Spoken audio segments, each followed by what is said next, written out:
Fear Not, Episode 44. Hi, I'm Billy Atwell, and I believe that consistently facing your fears is the only way to realize your truest self and to make those confident choices that will help you to obtain your deepest held hopes and dreams. I have faith that this podcast series will show you that you are not alone, that it will strengthen you and give you courage to face your fears, and that it will help you to permanently cross over into a life of living beyond your fears. Join me on this journey as we listen and learn from others as they share their experiences in facing and overcoming their own fears.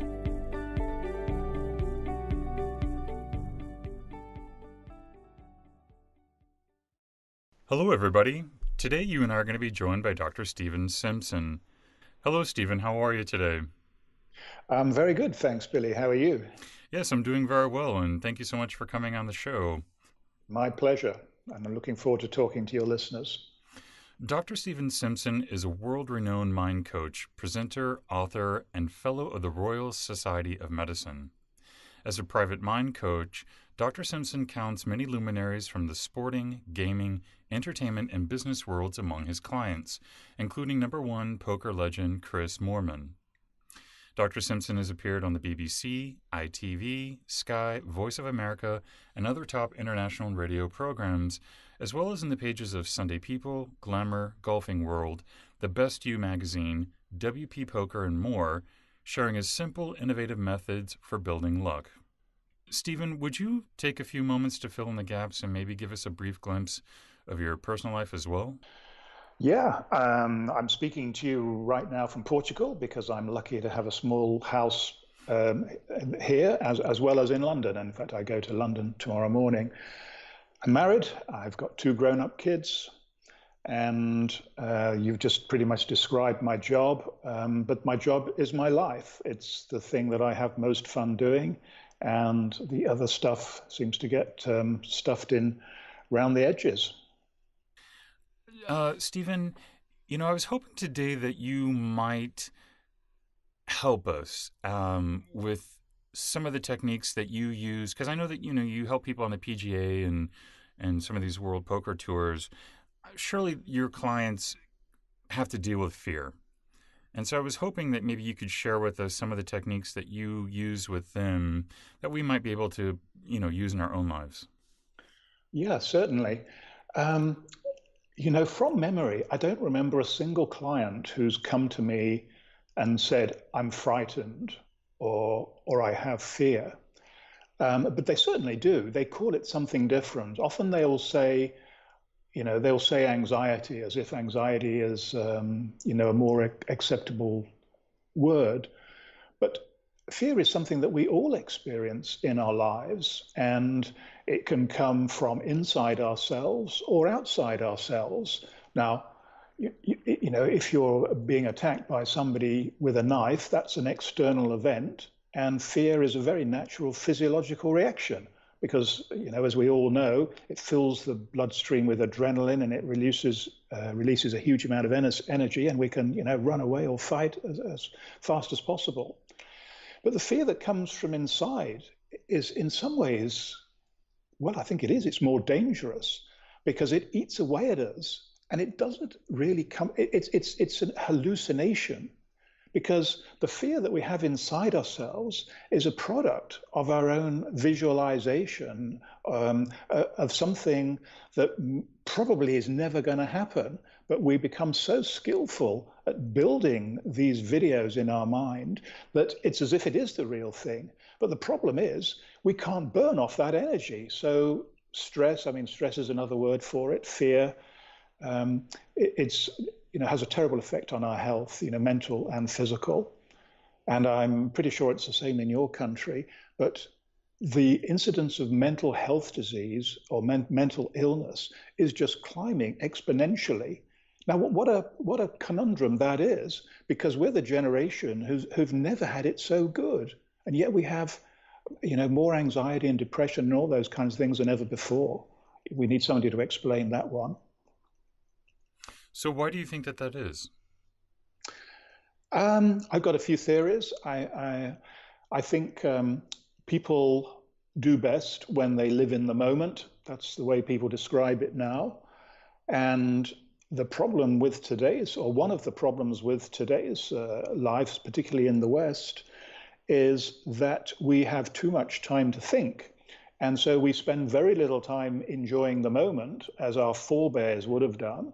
And we spend our time either thinking about all of the things that have gone wrong in the past and hanging on to those memories, or almost as bad, we spend a lot of time thinking about, what might happen in the future. And our minds wired the way they are, we very often think of the bad things in the future that probably won't happen, rather than the good things that, if we're going to think of anything in the future, that would be far more profitable. So, what can we do? What do you instruct your clients on how to stay in the present? Um, well, there's a number of different things. I mean, I'm asked this question a lot. And so about, I don't know, 3 years ago, I thought, I'm going to save myself a lot of time here by just trying to identify what are the key things that I have found useful.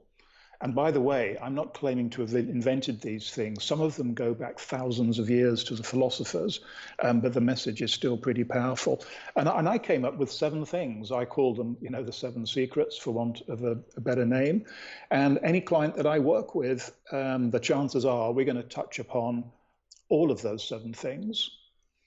And that's the framework. I mean, I'm happy to talk more about any of those if you wish. Yeah, maybe you could share a few with us today.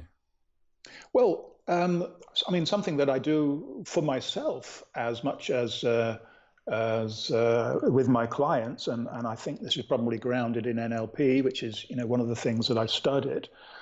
But in my own words, I make this mantra to myself and stick to it as much as I can, and it is, I will never ever say anything bad about myself ever again.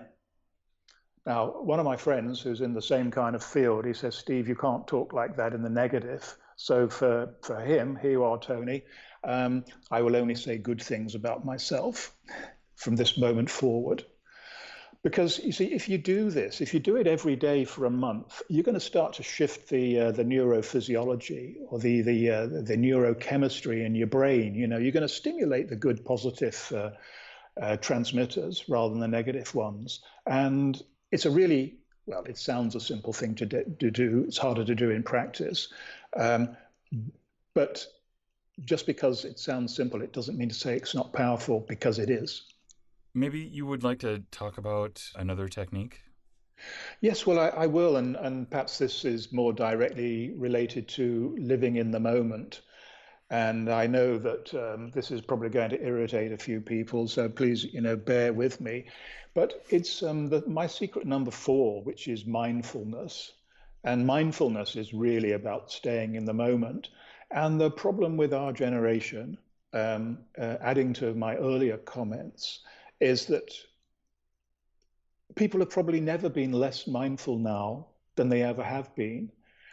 And the reason is because we are multitasking, because of the benefits of technology.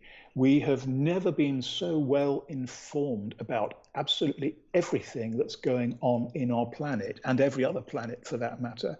Now, some of this information is absolutely fantastic to have, but a lot of it just clocks our brain up. And the scientists tell us that we can only think of 7 thoughts at once. Well, you just imagine, looking at your Facebook page, or checking your email, or the breaking news coming through, or the text alerts you're getting. You've used up more than those 7 thoughts with that. So how on earth can anybody stay in the present? And when I talk to teachers, they say it's the biggest problem they have at school, because because the kids know no other life. And this information access, well, people have said that it's addictive, and I think it is. You see what happens when you check into a hotel with all these business people come in. First question they ask is, what's the Wi-Fi passcode? And if anybody says, well, I'm sorry, we don't have Wi-Fi in this hotel, I mean, there still are places somewhere in the world that don't. These people start pulling their hair out.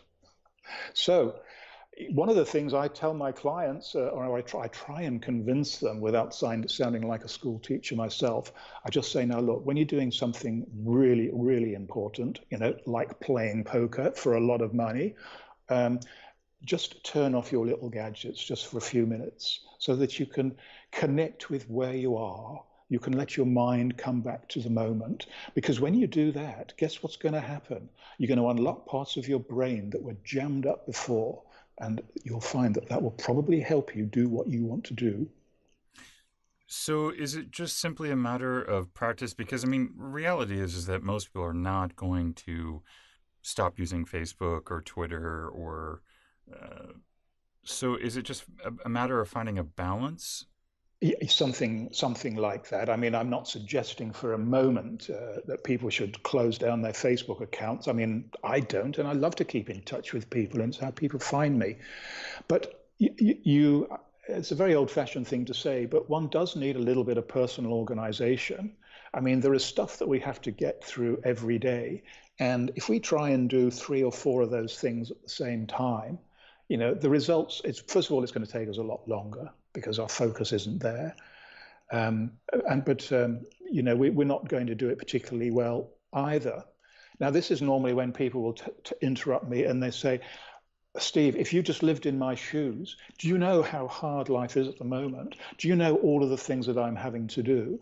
I'm bringing up children, I'm looking after the home, I have a job, and all these other things. And yeah, that's absolutely true. People who are at work have a lot more pressure probably now than they ever have done.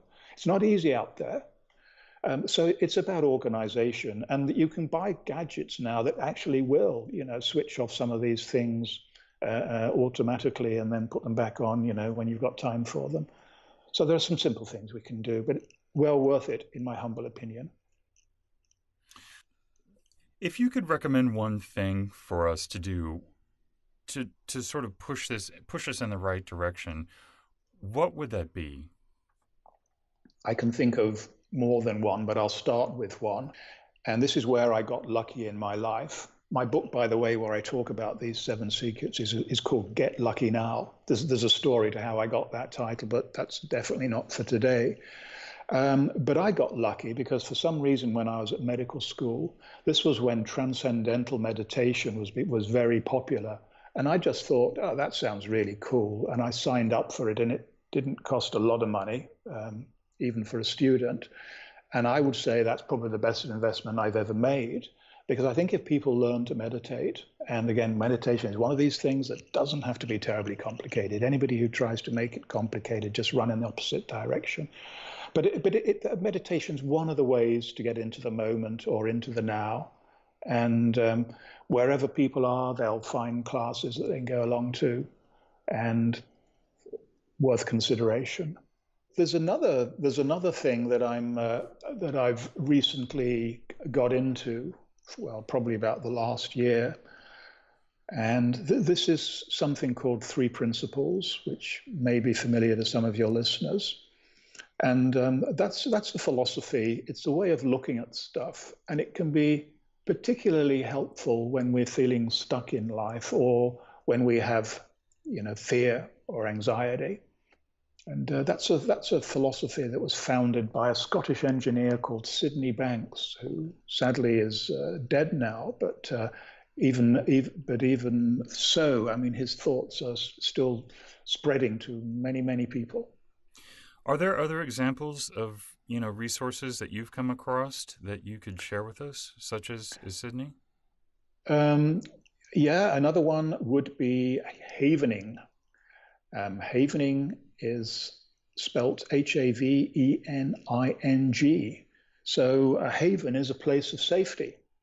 And this has been around for a few years, and it was founded by Dr. Ron Rudin, who is an American doctor. He's um, a neurologist by background, I believe. He works in New York.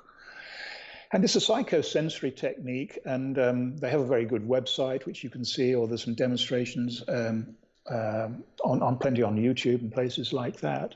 But it involves working with a therapist, and it involves touch in as much as that one's arms will be stroked, the client's arms will be stroked by a therapist, at the same time that the therapist is taking them on a mental journey.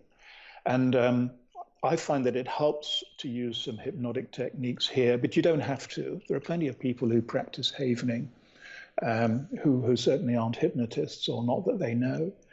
But I've seen it produce some tremendous results in people, particularly with anxiety and with post-traumatic stress disorder, which is probably the ultimate expression of anxiety.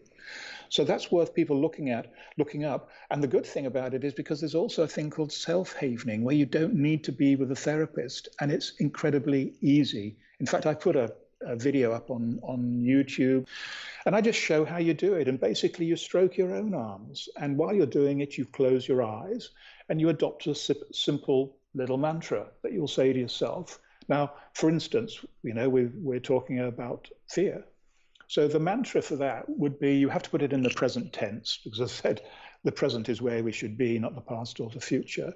So the mantra could be, I am not afraid. I am not afraid. I am not afraid. Or it could be, I have no fear. I have no fear. Something like that. And one does it for about 3 minutes. And the incredible thing is that it starts to change the way you think about things. So why on earth is that? Well, Dr. Ron Rudin will give you a lot of complex neuroscience to explain it. Way too complicated for me to understand. So my analogy is that this is just a reptilian reflex. It's something that we all do. I mean, what does a mother or anybody do when a child falls over and is crying? We go up to them and we rub their arm, and they say, oh, don't cry, I'm here, you're not alone, whatever. It's a natural comforting thing. But it seems to be hardwired, because even when you do it yourself, you can kind of feel a few little goosebumps, and you can feel something happening, even though you don't know what it is. So another example of something that's pretty simple, but don't write it off just because of that. Stephen, what parting advice would you like to leave with us today? I would say this is a very tiny piece taken out of the three principles that I mentioned earlier. I would say just remember that in a day, we are told we have about 70,000 thoughts. So be aware that none of these thoughts are reality. They're just surfacing from somewhere. It could be from our reptilian brain. It could be from other parts of our brain. And for a thought to become something, we have to put our focus on it. That's called consciousness. We then move this thought from being abstract into having something that's a bit more detailed. Now, this is where we have choice. We can choose which of those thoughts we want to allow to grow and to be born. And so if we're going to do that, let's make sure that they're good thoughts. Because our brains are so powerful, more powerful than we can imagine. In fact, I would say to people, you have already everything that you need for pretty much whatever reasonable you want in your life. Your mission is just to find where it's hiding. That's the tough bit. But there are ways to do it. And I've just given a few little clues today, and there are others as well. And I also want to let everybody know, too, that Stephen has generously donated a copy of his book, which we'll be giving away. So if you'd like an opportunity to win that, visit the giveaways page at livingbeyondyourfears.com to submit your free entry form today, because you'll get more of the examples and the full detail of what Stephen's been talking about. And Stephen, I want to thank you so much for coming on the show today and for being so generous with your time and your knowledge. I really, truly appreciate it. Well, you're very welcome, Billy, because I've enjoyed it, and I don't see it as being generous with my time. This is what I like to do, and I just if you and I have helped one person today, then it's been more than worth it. So thanks for having me on your show. Thank you for joining me today.